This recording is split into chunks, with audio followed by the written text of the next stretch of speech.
You descend into the ancient winding streets of Ukaizo. Battered by storms for thousands of years, the ruins bear the marks of their role as the lone witnesses of the god's great secret at the center of the city. The houses and boulevards are pierced by great spears of luminous Audra. There are no ashen bodies, no birds, no sign or sound of any life. But with every step, the rhythmic pounding in the distance draws nearer. Soon, you can feel the vibration traveling up your spine. As you approach the center of the city, the weathered architecture gives way to more luminous Audra, piercing the ruins, eventually overtaking them entirely. Cresting the top of a fallen tower, you finally get a clear view of Eothas. He stands, legs astride, next to a great stone monument ringed with 11 cavernous alcoves. All but 3 hold a gargantuan skeleton, bones scrubbed clean by the city's storms. An immense Angwithan machine floats above the monument, suspended by invisible energy emanating from a well of light beneath it. Great brass rings spin around a core of metal and Audra at the machine's center. Periodically, Eothas's massive arms swing back. The movement alone is enough to draw great gusts of wind toward him.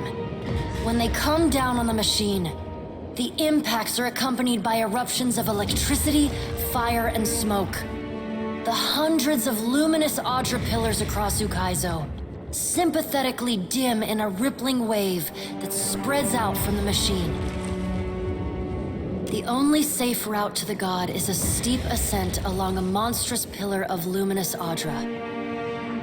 Intertwined with fragments of Ukaizo's ruins that it has carried through the centuries, the pillar bends in a long arc, towering above the machine. The pillar levels out near Eothas's head, a silent observer to the destruction of the machine it has grown beside over thousands of years. You weave your way along a treacherous rain-slicked path up the pillar's skyward side. As you arrive at the top, you catch Eothas's attention. Fist pulled back, he pauses to observe you. With the same gentleness he showed at Ashen Maw, he lowers his arm and turns toward you.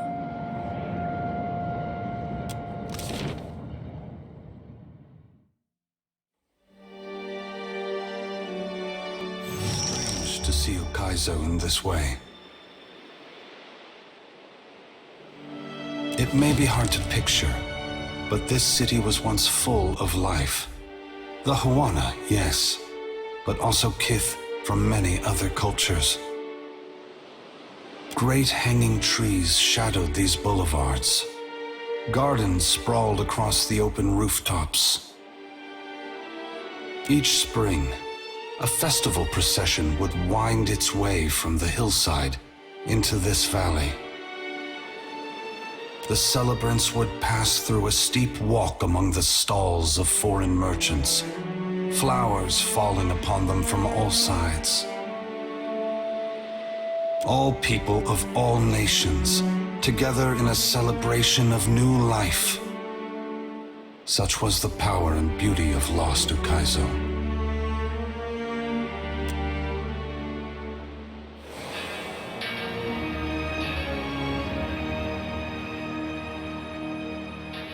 Been a while, old friend. Widewin, I did not think to see you here. But few things go as expected when the Watcher is involved. We were a good team, once. But this isn't what we fought for. Ain't you just burning the harvest because you planted the wrong seeds? An astute observation, old friend. Consider instead that I am giving the soil back to those who till it. Spring must always follow winter. As long as there are people committed to finding the other side of change, The agony will not last. But thank you for challenging me as you did in fairer times. I haven't forgotten the lesson we strove to impart. You're welcome, I suppose.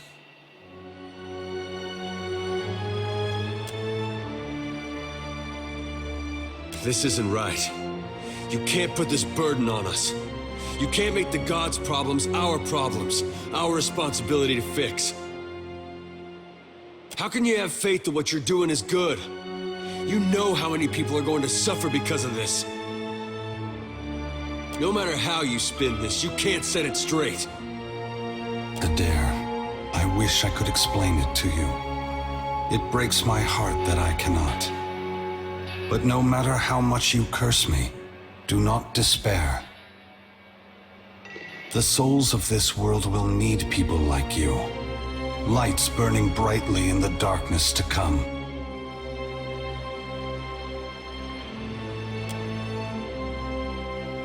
What right do you have to do this? Destroy the wheel and leave us with nothing? Without even knowing what will come next? Aloth, we are all gods and mortals, responsible for our own actions. But inaction carries its own moral responsibility. It is a burden I have carried for far too long. One must always do as their conscience dictates, even if that means abdicating a position of power. I want you to know, I appreciate what you are doing. But Pallegina, you do so only because in this, you foresee the death of my kin. We have wronged you. We have wronged all mortals for far too long. But after this moment, you may see a change in my brothers and sisters. Humility can be good for the soul, even a god's. But what of you, Watcher? Why have you followed me? Have you come to bear witness to the breaking of the wheel?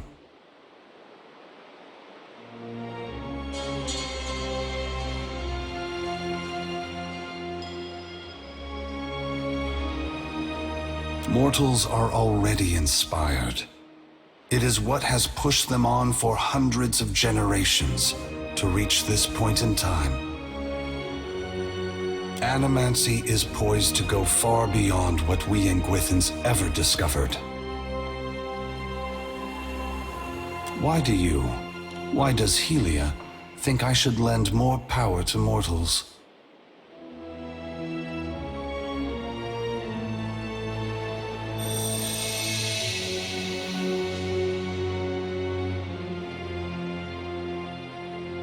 I see your point.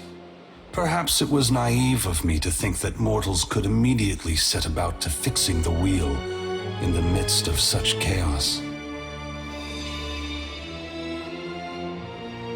From where should mortals draw their inspiration?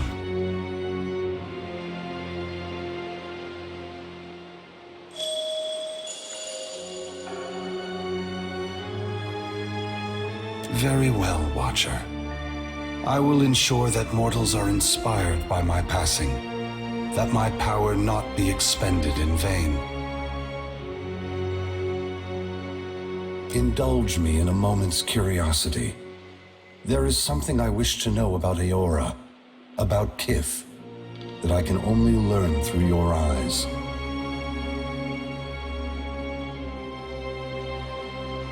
You followed me all this way, dodging an armada, navigating an impenetrable wall of storms, voyaging across uncharted seas, with the machinations of gods echoing in your ears, all the while trusting in the institutions of Kith to get you this far, and earning their trust in turn. Whatever else happens this day, that much is remarkable. I believe that mortals possess the strength to collaborate and shape a future of their own design. Not all of my brothers and sisters agree, By relying on others and coming together in a time of crisis, you illustrate my point. The gods will witness you and question their assumptions about how responsible, empathetic, and sophisticated mortals can be.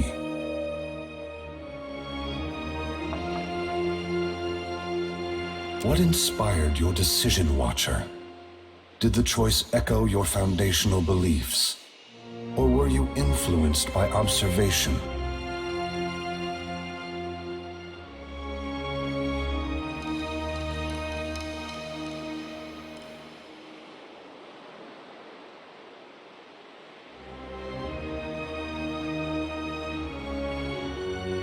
Boudica has been especially active since the downfall of her favorite operative. Have you ever considered that she is mentoring his replacement?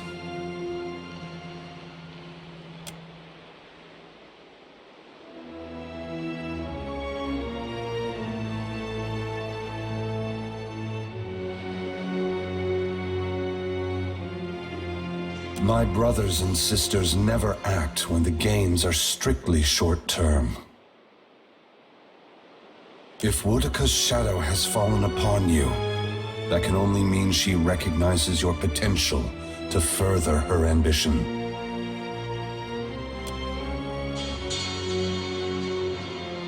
I thank you for your perspective.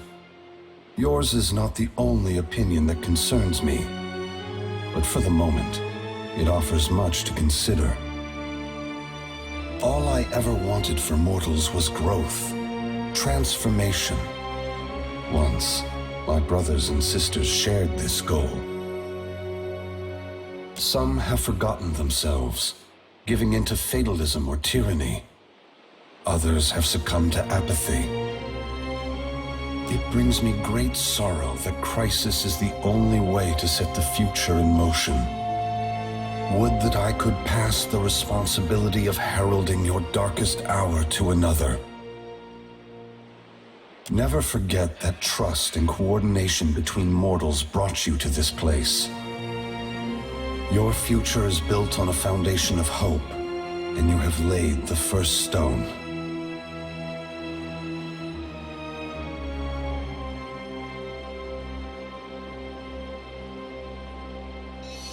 Ask. You are entitled to any answer that is mine to give.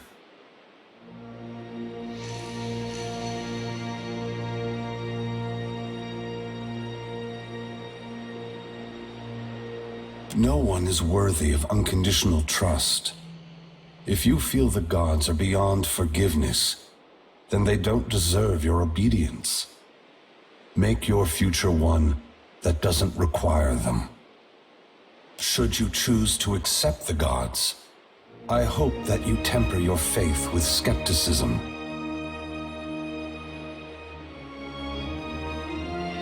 Boudica is entitled to her opinion. If the intent of this test is to justify an uprising to come, that is more worrisome. The other gods must decide for themselves if mortals are ready to dictate their future. Should Boudica's tyranny prove the only alternative, mortals must prepare for a terrible conflict.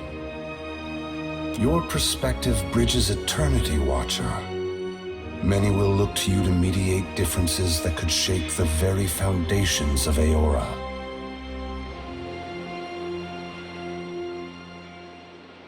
For several reasons. My strength was diminished after the Godhammer bomb, and assuming this form took incredible effort.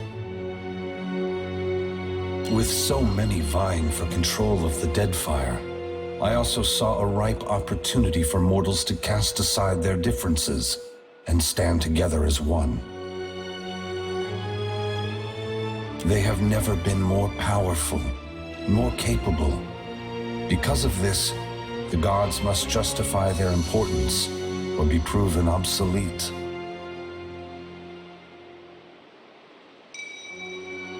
The great work of the Gweathans falls to ruin. Reincarnation as we know it will end. Souls which currently await new life in the beyond will be born into the world as normal. but their numbers will not replenish. Anything that dies will tarry in the void of the in-between, awaiting the motion of a wheel that no longer turns. Once the beyond has emptied, every birth will be hollow-born. Other maladies of the soul may follow and plague those who linger in life. Unless mortals work together to carve a new path, the essence of life will be trapped in the netherworld. Gods will starve. Eora will grow silent and cold. A generation or more. That much essence is already poised to flow into Eora. But unlike an hourglass, no amount of turning will compel the sand to reverse its course. Should you choose, you could lay down your burden and trust in your children's children to set matters right. That depends entirely on you. By your reckoning, there are still good years to come. By ours, time is short.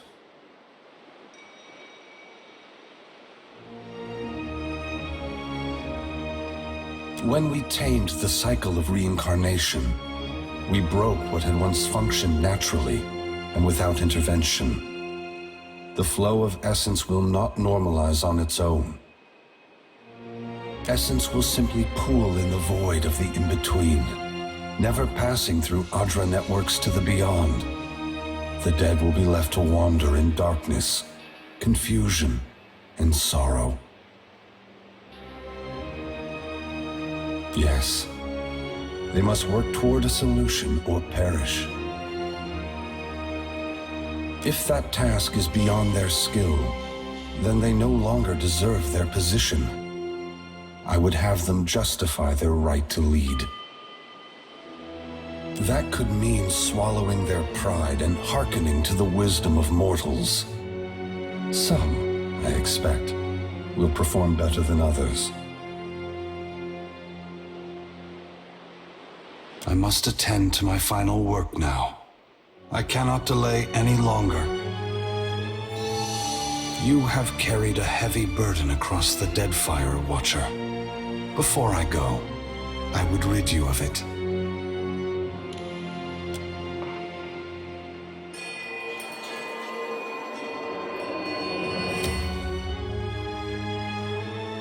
You are free now, as free as any of us can be.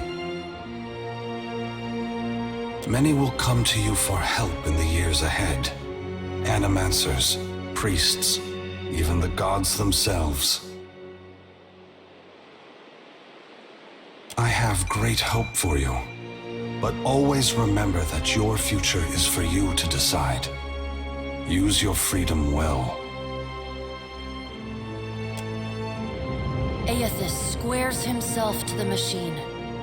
As you move to a safe distance, he draws his fist back and resumes his assault.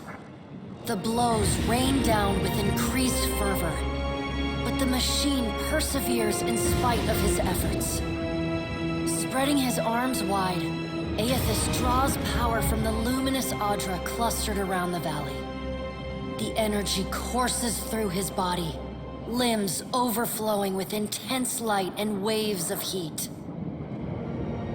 He returns to his task, each strike bringing with it the sound of cracking stone and twisting metal, the flickering of luminous Adra across Ukaizo. As the ancient machine finally begins to succumb to his strength, so too does Eothas's body, built to withstand the passage of thousands of years. The great Adra statue has finally been pushed beyond its limits. Cracks appear along the hands, then race up the arms. Eothas does not slow his assault, but continues unabated. Its brass rings twisted, the machine spins erratically but withstands the relentless barrage. Eothas stands astride it and pummels the base of the machine. Soul energy begins to flare out from the machine's heart, warping the air with the intense heat. Eothas drives his right fist into the machine's center, the core of metal and Audra. The god lets out a deafening shout, something between a cry of anguish and a roar of exultation. You see Eothas' arm shatter upward from his hand through his elbow. A flash of light and heat bursts from the core, accompanied by a cacophony of destruction. The moment passes as Eothas' shout echoes throughout the valley. Your eyes begin to recover. The god's work is accomplished. The great machine of Ukaizo has been destroyed. The wheel has been unmade.